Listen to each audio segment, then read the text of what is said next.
சட்டமன்ற உறுப்பினர்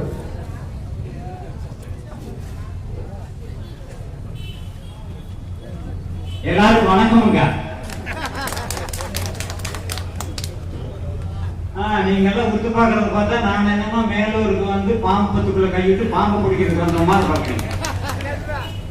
இது பாம்பு பிடிக்கிற நேரம் இல்ல. ஏற்கனவே 3 வருஷமா ஒரு கொரோனா பாம்பு வாயில நாம சிக்கி இருக்கோம்.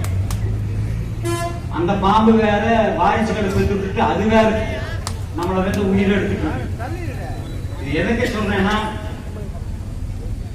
திராவிட முன்னேற்ற கழக ஆட்சியிலிருந்து மக்கள் எல்லாம் தீர்க்கமா சந்தோஷமா இருக்கணும்னா வர்ற பாராளுமன்ற தேர்தலையே 40க்கு 40 நம்ம பிடிச்சே ஆகணும். மாற்று கருத்து